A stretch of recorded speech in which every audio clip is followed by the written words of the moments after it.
In section 3.6, we're going to be talking about finding the zeros of polynomials. And zeros are individual answers that when substituted into the original function, they result in a final answer of 0. So for this first one, I have 4 terms, and this is going to be something that you want to try every time, and that's to factor. So if I go through and factor this, I group 2 at a time. So the GCF of the first 2 is x squared. Once I factor that out, I have x plus 1. And then I have plus, and then the GCF of x and 1 is just 1. So that leaves me with x plus 1. So that changes my function into factoring of the 2 twins here and here. I factor that out. That is my new GCF, so that's x plus 1. And then I have x squared plus 1. So this will factor. So to finish finding the zeros, you set each one of those 2 factors in equal to 0. Now, the reason that the second one doesn't factor any longer or any farther is because it's not a difference of perfect squares.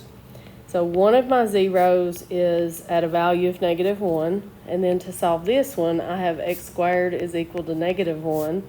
So x is equal to plus or minus the square root of -1, which tells me that I have plus or minus I. So my 3 zeros would be -1, I, and -I. So these can be real or imaginary, because if I plug those in and evaluate it, it will give me a result of 0. For several of the ones that you're going to have to do, they will not factor. You can try to factor when you first get to a question, but if it won't factor, that doesn't mean that you can't do anything. It just means that you have to use the rational roots theorem. So in the rational roots theorem, what we do is take P, which are the factors of whatever your constant term is, and then Q are the factors of your leading coefficient. When you take the quotient of those, so when you take all of the P's and divide it by all of the Q's, you have your possible rational zeros, which I abbreviate with PRZ.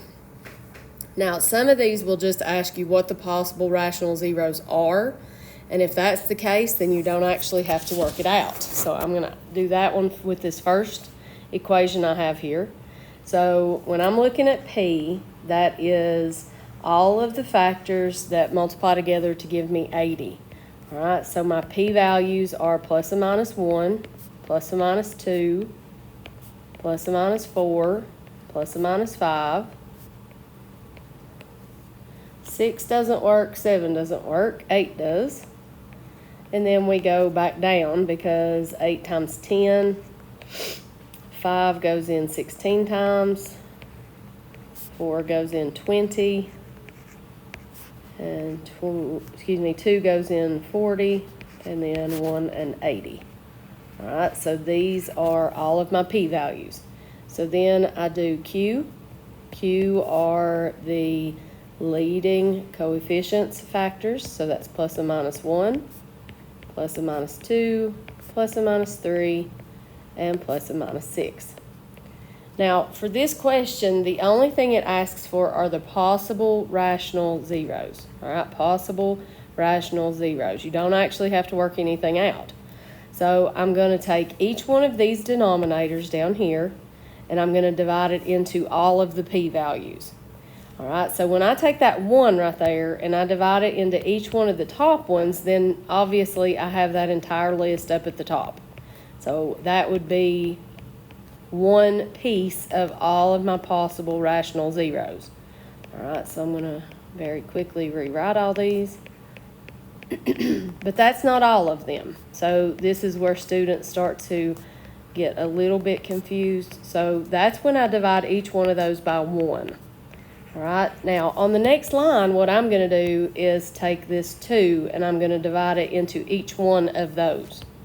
All right, so if I take 1 and I divide it by 2, that gives me 1/2. Now if I take 2 and divide it by 2, I'm at 1 and I already have that. All right, 4 divided by 2 is 2. That's already in my other list. Now 5 divided by 2 would give me another set of possible rational zeros. 8 divided by 2 is already there as a 4. 10 divided by 2 is already there for a 5. Same for 16, same for 20, same for 40, and then same for 80. So dividing by 2 only added those extra 2 fractions. All right, so now we're going to take this 3 and we're going to do the same thing. So 1 divided by 3 will give me a new possible rational zero of 1/3. Then I have 2 divided by 3 gives me 2/3. I have 4 divided by 3 gives me 4/3. 5 divided by 3, I don't have that one yet. 8 divided by 3, don't have that one. 10 divided by 3. 16 divided by 3. Let's go down on the next row. We have 20 divided by 3. 40 divided by 3. And then 80 divided by 3. So that one gave us a bunch of new possible answers. All right, lastly, we're going to take this 6 and divide it into each one of them. So that gives me plus or minus 1/6. All right, if I take 2 and divide it by 6, I already have 1/3 in my list. 4 divided by 6 gives me 2/3. All right, 5 divided by 6 is nowhere accounted, so I have to write that one down. 8 over 6 is 4/3, which we already have. 10 over 6 gives me 5/3, which we already have. 16 over 6 will give me 8 over 3, which we have. 20 over 6 is 10 over 3, which we have. 40 over 6 gives me 20 over 3, which we have. 40 over 6 will give me 20 over 3, excuse me, I just said that. And then 80 over 6 will give me 40 over 3, which we already have. Now, this is the entire list of possible rational zeros. Now, I'm fairly certain that the one that they give you online, or one or two of them, will not have that many answers, but this just shows you that the list can get rather long. Now, these are not all of the possible zeros. These are possible rational zeros, which means they can be written as a fraction. All right? So now we're going to do one from start to finish. So we're starting out this question, and if I went through and tried to factor it, I would find out that I do not have twins, so this will not factor. So now I'm going to go through and I'm going to figure out what my possible rational zeros are. All right, possible rational zeros. We're going to have the factors of 100 go in the top, so that's plus or minus 1, 2, 4, 5, 10, 20, 25, 50, and 100. And then we're going to go through and divide these by the factors of 12. All right, factors of 12 are 1, 2, 3, 4, 6, and 12. Now, the plus and minus, of course, is giving you dual numbers with these. All right, so that lists, instead of putting possible rational here, I'm going to put P over Q here. P over Q results in that set of fraction numbers. So your possible rational zeros, of course, are all of the top numbers. Those are all possible.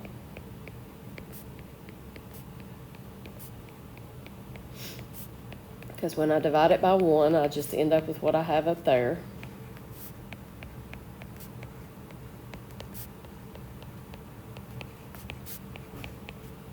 Now, if I divide each of those by 2, I end up with a couple of fraction possibilities. So 1/2, 2 halves is 1, which we have. 4 halves is 2, which we have. We have 5 halves. We have 25 halves.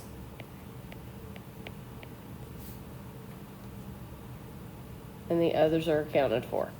So now we go through and divide by 3. So I have plus and minus 1/3, 2/3, 4/3, 5/3, 10/3, 20/3, 25/3, 50/3, and 100/3. All right, then we go through and divide by 4. So we need 1/4. We already have 1/2, which would be 2 over 4. 4 divided by 4 is 1, which we have. 5 divided by 4 is not yet included. 10 divided by 4 is 5/2, which we already have. 20 divided by 4 is 5, which we already have. 25 divided by 4 needs to be accounted for. 50 over 4 is 25/2, which we already have, and 100 over 4 is 25, which we already have. Now I divide by 6, so I have plus and minus 1/6. 2/6 is accounted, 4/6 is, 5/6 is not. 10/6 accounted, 25/6 would be the next one that we don't yet have. 50 over 6 is 25/3, which we have, and 100 over 6 is 25/3, which we have.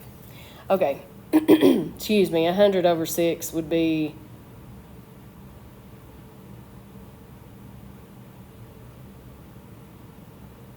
dividing by 4. So, no, dividing by 6, 2 would give me 25/3. Yes, we already have that one. All right, so then dividing by 12, 1/12 needs to be added. 2/12 gives me 1/6. 4/12 is 1/3. 5/12 we do not have. 10/12 is accounted. 20/12 is also. 25/12. 50/12 is accounted, and 100/12 is as well. So there's the list of my possible rational zeros. Now, what you do with this list is use synthetic division in order to figure out which one works. Now, in order to find out that it works, you have to have a remainder of 0. This takes a lot of paper. This takes some scratch paper that I do not need to see. So as you go through and you're checking these, you are, of course, using the coefficients 12, -61, -15, and +100. So we are putting x values in on the left. So, for example, 1. All right, we pull the 12 down. 1 times 12 is 12. 12 plus -61 gives -49. -49 times 1 is -49, and we subtract 15 more. We have -64. -64 times 1 is -64. And then we add that to 100 and we get 36. Now the magic number right here is 0. And until you get a 0 there, you do not have a factor. All right? So sometimes these are going to take you a minute. Other times you're going to get them fairly quickly. As you check through these, you also, some of you will come up with a pattern of how you want to do them. Come test day, I don't think that the questions are overly expectant that it's going to take you too terribly long. All right, so I'm going to use 5. All right, I'm pulling down my 12. That gives me 60. So when I add that to -60, I get -1. When I multiply that times 5, I get -5, which is -20. -20 times 5 is -100, so that gives me a 0. Now this process will take you a minute, but this is one of my zeros. So x equals 5 is a 0 based on the fact that this remainder is 0. So now what I'm doing is taking the depressed polynomial. So this yields 12x squared minus x minus 20. Now, the nice part about this, because this one would be x minus 5 if it acts for the factored form. So the nice thing about 3 terms is that you, in a second degree, is that you can always use the quadratic formula. So this is one of my answers, and this, of course, is the factor that goes with it. So now I'm working with this trinomial. So I try to factor that. I'm really not wanting to work with 240, so I'm going to default to -b plus or minus the square root of. All right, b squared is -1 squared, which is 1, minus 4. And then I have 4 times a times c. So that gives me -240.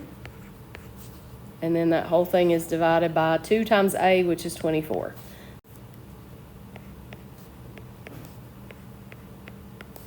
So we have x is equal to 1 plus or minus the square root. We have 1, all right? A negative times a negative makes it positive. And then I multiply, so I get 16,960. And then I'm dividing that by 24. So under my radical, I end up with 961. So x is equal to 1 plus or minus the square root of 961. And I'm going to divide that by the number 24. So what works out nicely here is that this gives me the square root of 961 is the number 31. And then that is divided by 24. So now we have that x is equal to 1 plus 31, which would be 32, divided by 24. And we also have 1 minus 31, which is negative 30 over 24. Now you're always going to go back and you're going to reduce these fractions. So this is going to give me, dividing by 8 is going to give me 4 over 3. And dividing by 6 here, we get 5 over 4. And notice, please, that all of these would be in my list, okay? If it asks for zeros, then you have the 3 red are your zeros. If it asks for it in factored form, you have x minus 5. You have 3x minus 4. And you have 4x minus 5. Those would be your factors. If it wants it in factored form, that's what you get. If it wants x-intercepts or zeros, whichever way it says it, it will be 5, positive 4/3, and negative 5/4. This next example is a little bit shorter because 28 doesn't have nearly as many factors, and also your leading coefficient is a 1. All right, so for these with possible rational zeros, you just have to write down the p's. So plus or minus 1, 2, 4, 7, 14, and 28. So those are going to be divided by 1. So those are all of the factors that you have to check. So again, we're going through the process of using our leading coefficients on our terms. Again, if there's one missing, you do have to have a placeholder. All right, so we are going to substitute x's in until we get a 0 over here. That is the main goal for this. So we go through and check a few of those to see what happens. So I'm going to check the number 4. I'm going to pull 1 down. 1 times 4 is 4, plus 2 is 6.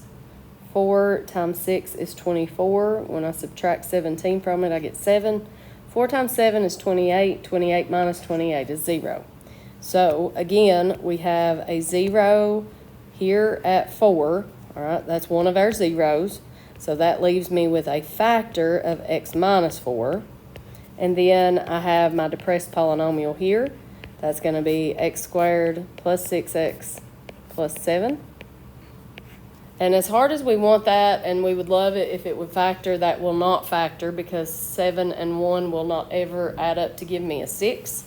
So this is an example where you're going to have to use the quadratic formula anyway. It won't factor for us.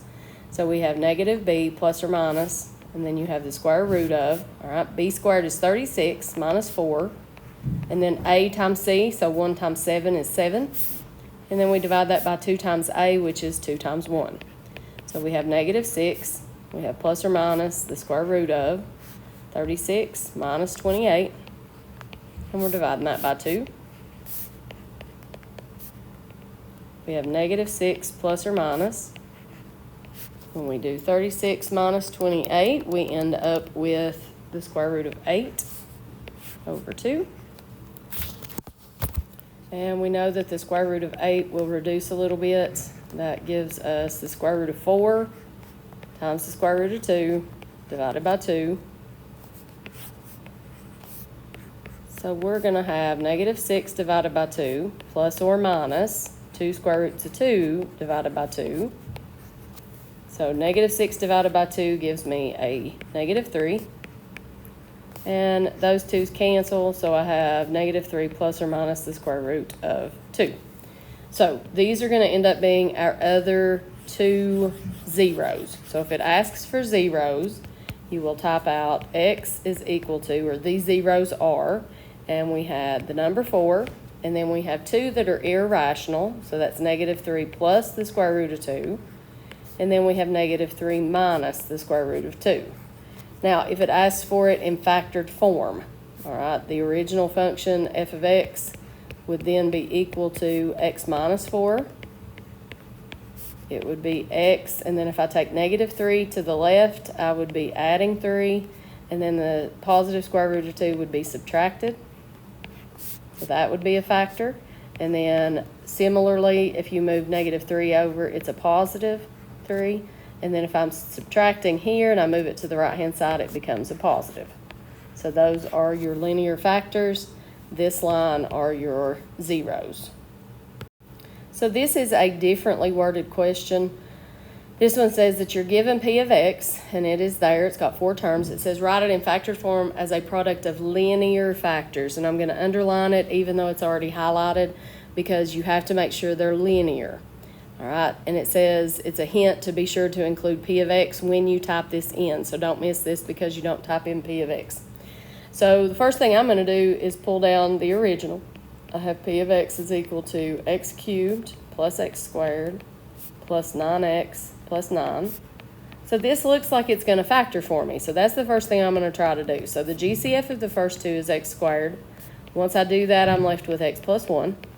The GCF of the second two is 9, and I'm left with x plus 1. So that part's looking good. So then I have p of x. I factor out my twins. All right, that's a new GCF, so I factor it out once. If I factor that out, I'm left with x squared plus 9. Now, children will accidentally stop right here. The problem with this is not linear. You cannot write it this way. This is not what it's asking for. So I have a little bit more I need to do. So what we have to do is come over to the side. I'm just going to slide this over just a little bit. I'm going to come over to the side, and what I want to calculate now are what are the zeros that go along with that factor. So this would give me x squared is equal to -9, and then x is equal to plus or minus the square root of -9. Well, I know that that's just plus or minus the square root of 9 times the square root of -1. So the square root of 9 is 3, and the square root of -1 is I. So at that point, I'm able to come back over here, and I can finish up this question because I will now have x plus 1, and then I will have x, and I have a positive 3i, so I subtract it to get it over with my variable. And then the last one, I have a negative 3i. So to move it over, I will add 3i. So this would be the factored form as a set of linear factors. This is the last example I have for you. It's a little bit long, but I don't want you to lose what I'm doing here. If I know that I have this huge expression for this function, it's a 5th degree, it has 1, 2, 3, 4, 5, 6 terms, okay? Then this is going to take a moment, so just be patient, and you might want to watch it first and then start to copy it. But the key point to this is that if I know that this is true, then I automatically know that the conjugate -3i is also a 0. It did not tell me that. I have to know that. Imaginary roots always come in pairs. They can't do it any other way. So the first thing I'm going to do is, because I know that 3i is a 0, I'm going to do synthetic division with 3i. Now this needs to be written out just a little bit wider than you're used to. So I have a 3 here, and I'm going to leave some space. All right, my next one is a -4. I have a 10. I have a -30. I have, make this a little smaller, -153. And then last but not least, we have 54. Now, if this is a factor, then all the way at the end, I have to have a 0. All right, the remainder out here has to be a 0. So let's see how this works. We're going to pull this leading coefficient down and get 3. Well, 3 times 3i would be 9i. Now, I'm not putting that under the 4 because I cannot put those together. So this gives me -4 plus 9i. Now, if I multiply that by 3i, 3i times negative 4 is negative 12i. And then 3 times 9 is 27. I squared makes negative 1. All right, so this third one over here, I'm going to have negative 17 minus 12i. And then I continue this process. So if I have 3i times negative 17, that's negative 51i. And then I have 3 times negative 12 would be negative 36, but then I have I squared. So if I have I squared, then that becomes positive 36. 36 minus 30 gives me 6 minus 51i. And then I'm going to multiply that by 3i. So I have 18i goes here. And then I have 51 times... Negative 51 times 3 is 153, and it would be negative, but then I have I squared, so it becomes positive. So what I have left here is 18i, and 18i times 3i is 54, and then I squared makes it negative, and that's a 0. Okay? Now, at this point, I am recopying those coefficients at the bottom. I'm not writing a depressed polynomial. I'm not going to have to try to factor that. I'm just going to rewrite these because now I'm going to use the fact that I know that negative 3i also has to be a 0.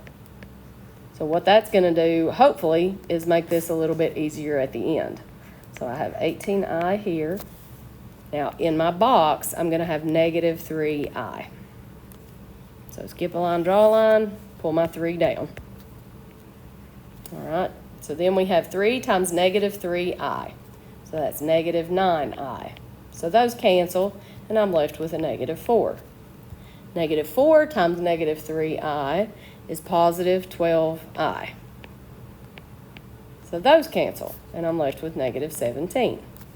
Negative 17 times negative 3i is positive 51i. And now those are gone. So this is a 6. And 6 times negative 3i is negative 18i.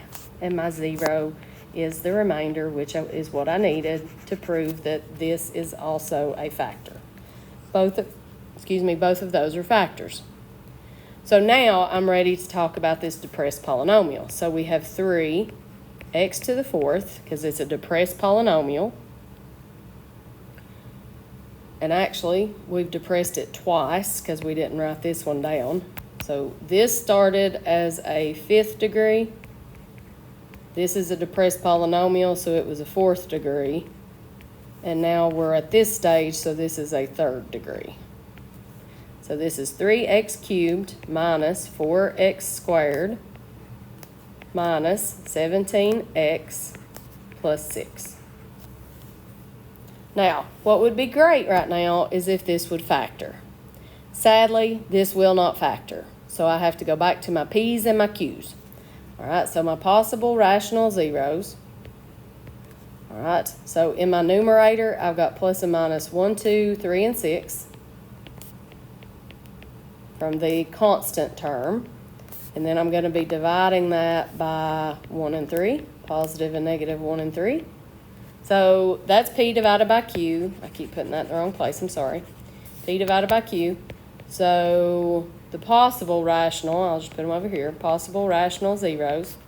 Of course, if I divide by 1, I've got all those top numbers, so plus and minus 1, 2, 3, and 6.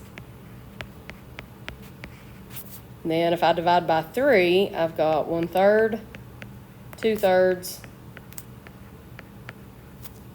as additions. So now we have to go through and try to find one that works. And then we can work with the quadratic that remains because those will always be able to be dealt with because we always have our quadratic formula. I'm going to use positive 1/3. So I'll pull my 3 down. 1/3 of 3 is 1. 1 minus 4 is negative 3. 1/3 of negative 3 is negative 1, so this is negative 18. Negative 18 times 1/3 is negative 6. Negative 6 plus 6 is 0. All right, so this is my third 0. And now I'm looking at this depressed polynomial. So now we're down to 3x squared minus 3x minus 18. And I'm trying to see where that's equal to a 0 to find my zeros. So I'm noticing that every single one of those is divisible by 3. So I'm going to make my numbers a little smaller and see what happens. So I have x squared minus x minus 6 is equal to 0. So this gives me x minus 3 times x plus 2. So I have x is equal to 3 is my fourth 0, and x is equal to negative 2 is my fifth 0. So sometimes those can get a little bit long.